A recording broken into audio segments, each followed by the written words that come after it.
So hello viewers, welcome to our channel on study. आज हम losses of prestressing chapter के numerical करने वाले हैं प्री स्ट्रेस कंक्रीट पर। और ये जो न्यूमेरिकल होगा ये ऑल इन वन न्यूमेरिकल होगा, मतलब इसमें मैक्सिमम प्रॉब्लम्स हम एक ही न्यूमेरिकल में सॉल्व कर देंगे।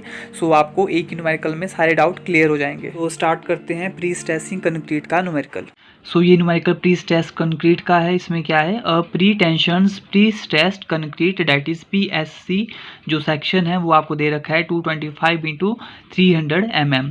अब ये जो कंक्रीट सेक्शन है ये पहले से ही हमने स्ट्रेस किया हुआ है, ये प्री स्ट्रेस्ड है, मतलब कास्टिंग करने से पहले हमने इस कंक्रीट ब्लॉक को स्ट्रेस प्रोवाइड करवाया हुआ है। और उसके बाद इसमें 250 mm² जो है स्टील एरिया है, वो एरिया जो हम स्टील के अंदर ब्लॉक के अंदर यूज़ कर रहे हैं वो स्टील का एरिया 250 mm² दे रखा हुआ है। देन इनिशियल स्ट्रेस जो है 1100 Nm/mm² है। Wire located 100 mm from soffit. उसके बाद M40 यहाँ पर दे रखा है। रिलैक्सेशंस ऑफ स्टील 5% दे रखा है। उसके बाद ES या फिर EST भी से बोला जाता है जो कि है 2 × 10⁵ Nm/mm²। थीटा भी दे रखा है, थीटा की वैल्यू है 1.6 एंड बोला हुआ कि कैलकुलेट द टोटल लॉसेज। जितने भी लॉसेज प्री स्ट्रेस कंक्रीट में आते हैं वो सारे लॉसेज में आपको कैलकुलेट करने हैं। सो सबसे पहले तो हमें ये पता चल चुका है कि इस न्यूमेरिकल में हमें प्री स्ट्रेस के बारे में पूछा हुआ, मतलब प्री स्ट्रेस कंक्रीट के बारे में हमें सॉल्व करना है। सो सबसे पहले लिखते हैं गिवन डाटा जो हमारे पास दे रखा हुआ है, गिवन डाटा। सो न्यूमेरिकल को अच्छी तरह से पढ़ेंगे और जो भी यहाँ पर गिवन होगा वो हम इसमें नोट डाउन करेंगे। सबसे पहले तो आपको साइज़ दे रखा है, कंक्रीट ब्लॉक का साइज़ दे रखा है, बीम का साइज़ दे रखा है। तो जो विड्थ है, विड्थ ऑफ बीम वो है 225 mm। Then depth of beam that is 300 mm। Then area of steel, जो इस कंक्रीट ब्लॉक के अंदर हम एरिया ऑफ स्टील यूज़ कर रहे हैं वो भी आपको गिवन है।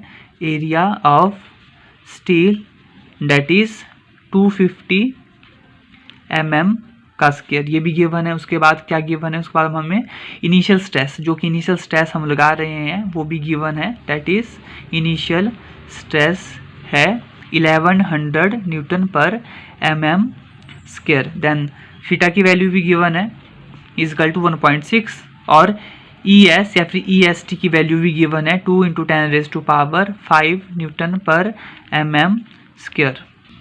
और रिलैक्सेशंस ऑफ स्टील भी गिवन है। सो रिलैक्सेशन ऑफ स्टील भी गिवन है जो कि है 5%। नाउ अब हमें पता है कि प्री टेंशनिंग स्टील में, प्री टेंशनिंग बीम में या फिर कंक्रीट ब्लॉक में कौन कौन से लॉसेज होते हैं। सो जो प्री टेंशनिंग में जो लॉसेज होते हैं उसके लिए मैंने एक सेपरेट से वीडियो बना रखी हुई है, आप वहाँ पर देख सकते हो। तो हमने वहाँ पर पढ़ा था कि जो प्री टेंशनिंग का अगर ये न्यूमेरिकल है तो प्री टेंशनिंग में कौन कौन से लॉसेज वहाँ पर होते हैं। सो जो लॉसेज प्री टेंशनिंग में होते हैं वही लॉसेज को हम कैलकुलेट करेंगे। सो प्री टेंशनिंग के जो लॉसेज हैं वो हैं elastic shortening of concrete. Then second is loss due to the creep of concrete. उसके बाद थर्ड है loss due to the shrinkage of concrete. Then fourth is loss due to the relaxation of steel.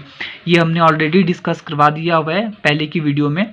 सो इन्हीं losses को अब हमें calculate करना है क्योंकि हमें पूछा हुआ है calculate the total losses. So now अब हम डायग्राम बनाएंगे जो हमें गिवन है। तो सबसे पहले हम बीम का डायग्राम बना रहे हैं, इस कंक्रीट ब्लॉक का डायग्राम बना रहे हैं। सो इसमें ये कंक्रीट ब्लॉक है जिसकी विड्थ जो है ऑलरेडी दे रखी है 225 mm इसकी विड्थ है। उसके बाद इस कंक्रीट ब्लॉक की जो डेप्थ है वो भी गिवन है दैट इज 300 mm। उसके बाद जो शॉफिट वर्ड यूज़ हो रहा है, शॉफिट का मतलब होता है बॉटम ऑफ द बीम। ये बीम का जो बॉटम पोर्शन है that is called soffit. So ये सॉफिट है।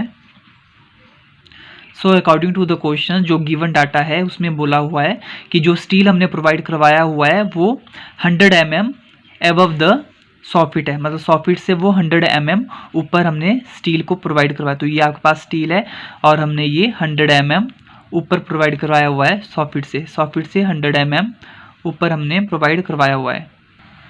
उसके बाद ये न्यूट्रल एक्सिस है। सो न्यूट्रल एक्सिस मतलब जो सेंटर ऑफ द कॉलम के बीच में या कॉलम ब्लॉक के बीच में जो न्यूट्रल एक्सिस जाती है, that is called central axis या फिर न्यूट्रल एक्सिस। सो न्यूट्रल एक्सिस का सॉफिट तक का जो डिस्टेंस है वो है 150 mm, क्योंकि अगर ये टोटल 300 है तो इसका हाफ 150 ही होगा। तो ये न्यूट्रल एक्सिस से लेकर सॉफिट तक का डिस्टेंस 150 mm है। नाउ जो ये न्यूट्रल एक्सिस है, सो न्यूट्रल एक्सिस से लेकर जो ये स्टील जहाँ पर हमने प्रोवाइड करवाया हुआ है वहाँ तक का जो डिस्टेंस है दैट इज़ कॉल्ड ई, और ई का मतलब है इसेंट्रिसिटी। और जो ये इसेंट्रिसिटी जो ई है ये हमारे पास 50 mm है। अब ये देखो 50 mm कैसे आया, टोटल हमारे पास कितना है, ये जो न्यूट्रल एक्सिस से लेकर सॉफिट तक का डिस्टेंस हमारे पास कितना है 150 है, और जो हमारे पास स्टील से लेकर सॉफिट तक का डिस्टेंस वो हमारे पास 100 है। सो इनमें से मैं इसको माइनस करूँगा तो मुझे ये वाला डिस्टेंस आ जाएगा। सो वो आ गया हमारे पास 50 mm। सो इसेंट्रिसिटी ई हमारे पास 50 mm है। अब देखो जो ये हमारे पास बीम है, जो कंक्रीट का ब्लॉक है, बीम है, यहाँ पर हमारे पास दो टाइप के स्ट्रेसेस प्रोड्यूस हो रहे हैं। एक स्ट्रेस तो आपके पास कौन सा प्रोड्यूस होगा, एक डायरेक्ट स्ट्रेस होगा, और एक हमारे पास जो सेकंड स्ट्रेस प्रोड्यूस होगा वो है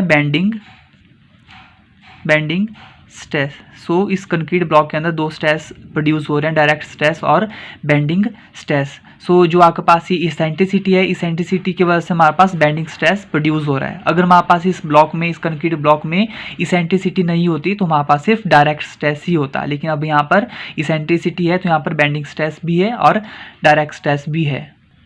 सो नाउ अब हम इन दोनों स्ट्रेसेस को इस डायग्राम में ड्रॉ करेंगे। तो सबसे पहले जो हमारे पास ये बीम का डायग्राम है, यहाँ पे जो न्यूट्रल एक्सिस है उसको मैंने एज इट इज़ आगे की ओर ड्रॉ किया हुआ है। अब मैं सबसे पहले तो ड्रॉ करूँगा डायरेक्ट स्ट्रेस को। तो डायरेक्ट स्ट्रेस भी इसी कंक्रीट ब्लॉक पर लगेगा, तो मैंने वही सेम साइज़ का कंक्रीट ब्लॉक बनाया हुआ है। सो ये आपके पास डायरेक्ट स्ट्रेस है। ये आपके पास क्या होगा, न्यूट्रल एक्सिस से ऊपर आपके पास पॉजिटिव होगा और न्यूट्रल एक्सिस से नीचे आपके पास नेगेटिव होगा। अब हमें पता है डायरेक्ट जो स्ट्रेस होता है उस पर फोर्स पर यूनिट एरिया लगता है, ठीक है। जो ये यहाँ पर डायरेक्ट स्ट्रेस लग रहा है ये आपके पास क्या है, फोर्स पर यूनिट एरिया। सो ये था हमारे पास डायरेक्ट स्ट्रेस। अब हम बेंडिंग स्ट्रेस को ड्रॉ करेंगे इसके आगे। सो न्यूट्रल एक्सिस हमने बना रखी हुई है, और अच्छा यहाँ पर हमने जो स्टील यूज़ किया हुआ है तो स्टील का भी हमने एक्सिस आगे को ड्रॉ करेंगे इस तरह से। अब हम बनाएंगे बेंडिंग स्ट्रेस डायग्राम। सो बेंडिंग स्ट्रेस डायग्राम बनाने के लिए इस तरह से आपके पास बेंडिंग स्ट्रेस डायग्राम बनेगा। न्यूट्रल एक्सिस से ही हम इसे कट करेंगे।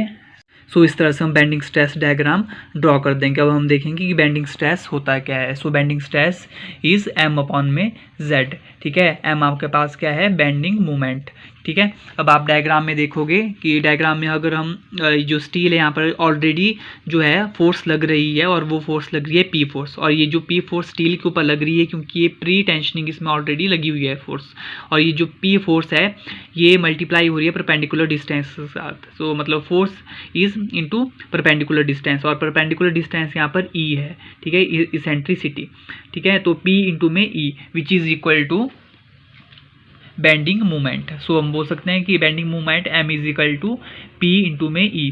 P है आपके पास फोर्स जो कि आपके पास स्टील पर लग रही है, तो P इंटू में परपेंडिकुलर डिस्टेंस, और जो Z है आपके पास वो Z आपको को समझने के लिए आपको पहले समझना होगा कि सेक्शनल मॉडुलस होता क्या है। सो मुझे पता है सेक्शनल मॉडुलस आपने पहले भी पढ़ा हुआ है। सेक्शनल मॉडुलस को हम Z से डिनोट करते हैं which is equal to capital I upon में Y, ठीक है। तो मैंने वही यहाँ पर लिखा हुआ है, Z की जगह मैंने I लिखा हुआ है, और ये जो Y है यहाँ पर मल्टीप्लाई हो रहा है, ठीक है। और ये जो Y है आप यहाँ पर डायग्राम में देख रहे हो, कि जो डायग्राम में इधर हमारे पास जो न्यूट्रल एक्सिस है, न्यूट्रल एक्सिस से लेकर जहाँ पर हमने स्टील बार का यूज़ किया है वहाँ तक का डिस्टेंस हमारे पास Y है, और ये जो Y है वो E की इक्वल है। इधर देखो जो न्यूट्रल एक्सिस से लेकर जो बार हमने यूज़ की है वो डिस्टेंस इसेंट्रिसिटी है, और which is also equal to Y equal to E। So यहाँ पर वो Y आया हुआ है, और इस Y को हम E भी लिख सकते हैं। सो जो फाइनल फार्मूला है बेंडिंग स्ट्रेस का वो हमारे पास ये है, P इंटू में E divided by capital I into में Y। ये जो यहाँ पर Y था, Y की जगह हमने E लिखा हुआ है क्योंकि Y और E इक्वल है एक दूसरे के। अब हमें पता है कि इस जो हमारे पास ये कंक्रीट ब्लॉक है यहाँ पर दो टाइप के स्ट्रेसेस प्रोड्यूस हो रहे हैं, एक तो डायरेक्ट स्ट्रेस और एक बेंडिंग स्ट्रेस। अब इन दोनों स्ट्रेसेस को कैलकुलेट करने के लिए हमें फॉर्मूला चाहिए, सो हमें इससे पहले कैलकुलेट करना पड़ेगा। तो आइए कैलकुलेट करते हैं।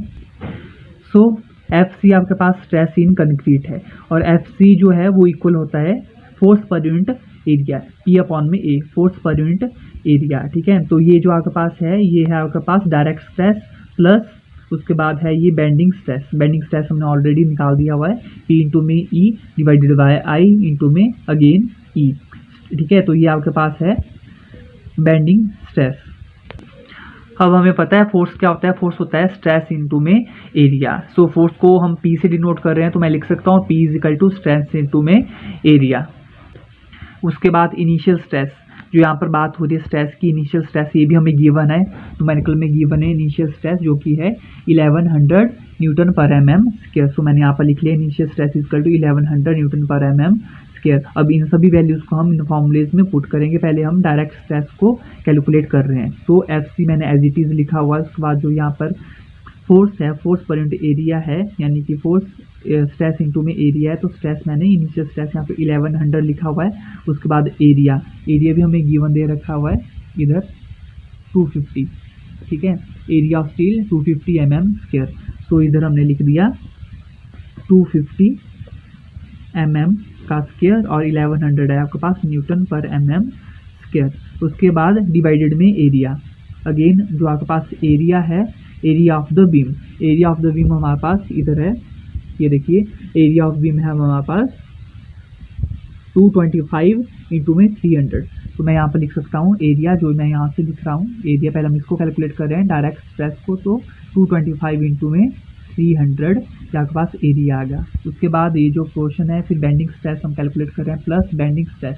तो P अगेन वही है, P यहाँ पर स्ट्रेस इंटू में एरिया है, तो स्ट्रेस हमारे पास 1100 इंटू में 250 डिवाइडेड बाय इधर।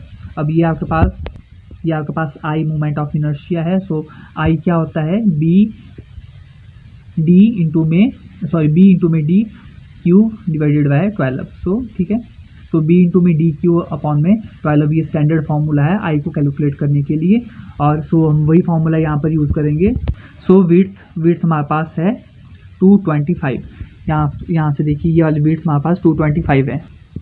देन D हमारे पास डेप्थ 300 है, तो 300 का क्यूब डिवाइडेड बाय 12 ये हमने यहाँ से लिखा हुआ है। उसके बाद आपके पास यहाँ पर E जो है Y की इक्वल है, और जो ये E है हमने 50 निकाला हुआ है इधर।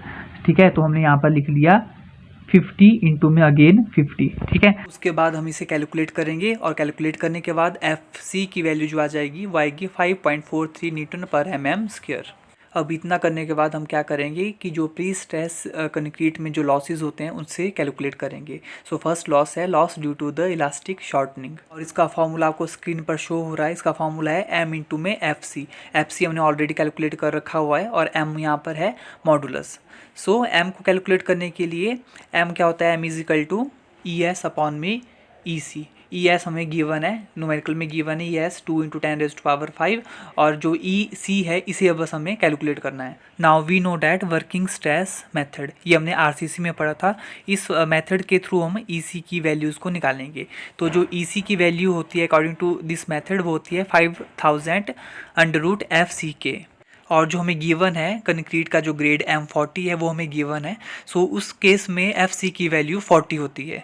जो आप देख रहे हो इस वर्किंग स्ट्रेस मेथड में जो FC के यूज़ हो रहा है ये हमें गिवन है FC की इक्वल टू 40। तो EC को कैलकुलेट करने के लिए हम इस फॉर्मूले में इसे पुट डाउन कर देंगे, that is EC is equal to 5000 √40। उसके बाद हमने एक फार्मूला बनाया हुआ है जो साइड में लिखा हुआ है M is equal to ES upon में EC। सो इसमें हम ये वैल्यूज़ को पुट करेंगे जो हमने अभी कैलकुलेट की। तो ES की वैल्यू गिवन थी जैसे कि मैंने आपको बताया था, वो है 2 इंटू 10⁵, और जो EC है इसे हमने वर्किंग मेथड से निकाला हुआ है, that is 5000 √40। So in values को हम पुट ऑन कर दिया और M की वैल्यू निकल गई 6.32। सो इसे मैंने कैलकुलेटर पे कैलकुलेट किया, आप इसको खुद कैलकुलेट करो। देन इतना करने के बाद हम इस फॉर्मूले में इसको पुट कर देंगे m into F C. M अभी हमने कैलकुलेट किया हुआ है 6.32 और एफ सी जो है वो हमने ऑलरेडी कैलकुलेट कर रखा था 5.43। सो इसमें हम दोनों को मल्टीप्लाई करेंगे और इसका आंसर आ जाएगा 34.34 न्यूटन पर mm स्क्वायर। सो ये था loss due to the elastic shortening. Then second जो लॉस है loss due to the creep of concrete. So इस क्रीप ऑफ कंक्रीट का जो फॉर्मूला है वो है theta into M F C. इसमें जो थीटा है वो गिवन है, आप न्यूमेरिकल में देखोगे तो 1.6 उसमें गिवन है और एम एफ सी अभी हमने कैलकुलेट किया हुआ है फर्स्ट लॉस में, that is loss due to the elastic shortening. So उसमें एम एफ सी हमने 34 निकाला हुआ है। इन दोनों को हम जब मल्टीप्लाई करेंगे तो आंसर आएगा 55 न्यूटन पर mm स्क्वायर। सो ये है loss due to the creep of concrete. Now third loss is loss due to the shrinkage और इसका फॉर्मूला भी आपको शो हो रहा है 3 into 10⁻⁻4 into E S. E S आपको ऑलरेडी गिवन है न्यूमेरिकल में जो कि है 2 इंटू 10⁵ अब इसे कैलकुलेटर पर कैलकुलेट करेंगे तो आंसर आएगा 60 न्यूटन पर mm स्क्वायर। सो स्टूडेंट्स इसके जो भी न्यूमेरिकल्स के जो फॉर्मूले हैं वो बिल्कुल सिंपल हैं, बस आपको पता होना चाहिए कि श्रिंकेज क्रीप वगैरह आप होता क्या है एग्जैक्टली। तो उसके लिए मैंने ऑलरेडी आपको वीडियोज़ अपलोड करवा दी हुई है। इसके बाद लास्ट लॉस है loss due to the relaxation. इसमें जो फॉर्मूला है वो ऑलरेडी बना हुआ है, क्योंकि आप न्यूमेरिकल को देखोगे गिवन तो वहाँ पर आपको 5% ऑफ स्टील जो रिलैक्सेशन है वो गिवन है। सो हमने यहाँ लिखा है 5% ऑफ इनिशियल स्ट्रेस और जो इनिशियल स्ट्रेस है वो भी गिवन है जो कि है 1100। सो हमने क्या किया, इस परसेंटेज को चेंज किया हुआ है तो इसलिए हमने क्या लिखा 5/100 इंटू में इनिशियल स्ट्रेस जो कि है 1100 और हमने इसे कट करते हुए आंसर आ गया 55 न्यूटन पर mm स्क्वायर। बस इस तरह से हमने चारों लॉसेस को फार्मूले के थ्रू कैलकुलेट कर दिया हुआ है। अब हमसे लास्ट में पूछा था न्यूमेरिकल में हमें कैलकुलेट करना है total loss. So total loss जो प्री स्ट्रेस कंक्रीट में है वो हमने चारों निकाल दिए हुए हैं। बस इन चारों जो लॉसेस के जो आंसर है उनको हमने प्लस किया हुआ है। जैसे कि फर्स्ट लॉस में 34.34 था, उसके बाद सेकंड में 55 प्लस 60, देन फोर्थ में लॉस जो था आंसर वो 55 आया है। सो इन चारों को हमने प्लस किया, इसका सॉल्यूशन निकला हुआ है 204.34 न्यूटन पर मीटर स्क्वायर। सो स्टूडेंट्स इस तरह से ये न्यूमेरिकल सॉल्व होगा और बाकी न्यूमेरिकल्स में आपको टोटल लॉस नहीं पूछा होगा, हो सकता है वहाँ पर आपको एक या दो लॉसेज ही पूछे हो, क्रीप के लिए पूछा हो या फिर श्रिंकेज के लिए पूछा हो। तो वो हमने इसी न्यूमेरिकल में चारों के चारों लॉसेस हमने कैलकुलेट कर दिए हुए हैं। सो आपको बाकी न्यूमेरिकल करने में कोई भी प्रॉब्लम नहीं क्रिएट होगी। और ये न्यूमेरिकल इंपॉर्टेंट भी है, अगर आपको ये न्यूमेरिकल अच्छी तरह से आ गया तो बाकी न्यूमेरिकल आप इजीली कर पाओगे। तो इसके बाद हम एक न्यूमेरिकल करेंगे पोस्ट टेंशनिंग कंक्रीट का। प्री टेंशनिंग कंक्रीट का मैंने आपको करवा दिया हुआ है अभी एक एग्जांपल, और नेक्स्ट हम करेंगे पोस्ट टेंशनिंग कंक्रीट का एक न्यूमेरिकल।